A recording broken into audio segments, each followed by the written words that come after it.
Et la Côte d'Ivoire nous le rappelle aujourd'hui avec bonheur.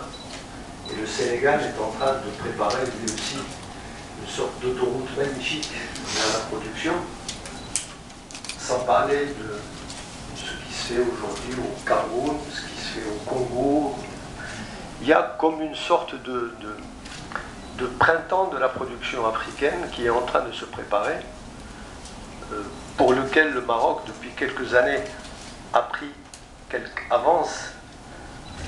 Mais les avances dans le domaine de la production, c'est toujours des choses formidables, puisque, par définition, elles jouent un rôle d'entraînement formidable pour l'ensemble de ceux qui constituent aujourd'hui le champ de la cinématographie africaine. La notion de production, la politique de production telle qu'aujourd'hui, elle semble de plus en plus être prônée en Afrique,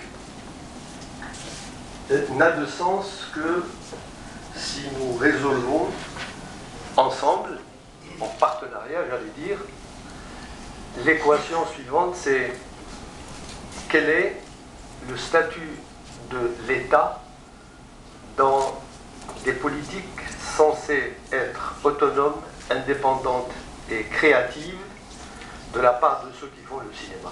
Quel rapport peut-on envisager entre l'État, les États en Afrique, et le cinéma, les cinématographies africaines, puisque chaque pays d'Afrique a sa conception, sa vision, son analyse, son territoire pour faire son cinéma. C'est l'ensemble de ces cinématographies qui constituent ce qu'il est d'usage d'appeler le cinéma africain.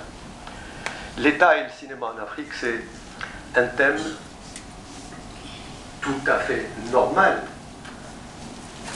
comme cela peut se produire dans d'autres pays, en Europe ou ailleurs, mais qui nous semble aujourd'hui prendre une teinte assez particulière, vu que justement l'ensemble des partenaires qui confectionnent le cinéma en Afrique aujourd'hui ont besoin de savoir où c'est qu'ils se situent exactement, eux, par rapport à la puissance de l'État. C'est l'État qui est interpellé aujourd'hui, violemment ou gentiment, pour qu'il prenne en charge les politiques de développement du cinéma. Pouvons-nous envisager des cinématographies africaines sans l'État, sans intervention de l'État? Et quel type d'intervention pouvons-nous accepter et quel type d'intervention devons-nous refuser?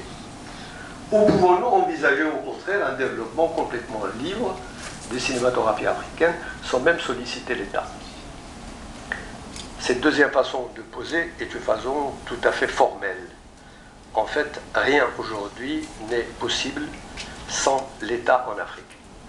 Simplement, quelles sont les limites, quels sont les périmètres, quelles sont les possibilités concrètes, d'où partons-nous et où allons-nous exactement? Voilà les questions qui me semblent vraiment très importantes aujourd'hui de discuter entre nous.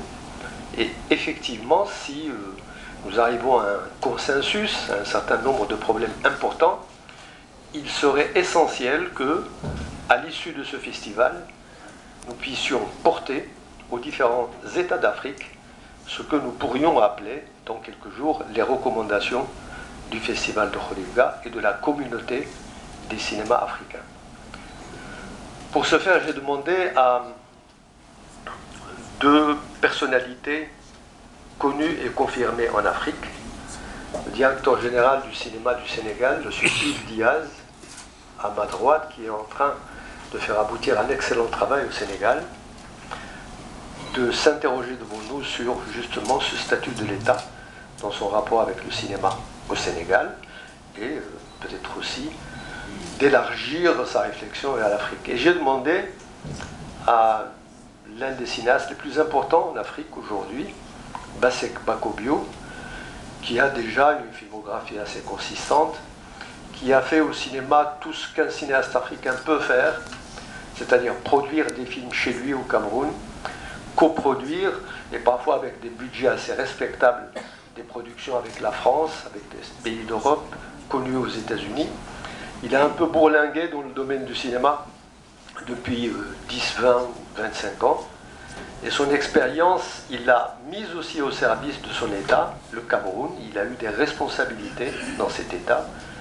Il a créé un festival, il a une société de production. il est éternellement à la recherche du projet à faire aboutir.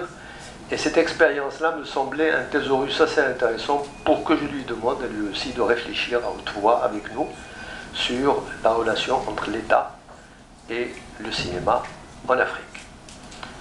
Je pense, après les avoir remerciés, que c'est un thème qui va permettre à Khoury-Bga de se placer non seulement comme un lieu de réflexion qui est devenu avec les années de plus en plus nécessaire, mais qui va nous permettre aussi, comme je l'ai dit tout à l'heure, peut-être d'élaborer quelques recommandations nécessaires pour la suite des événements en Afrique.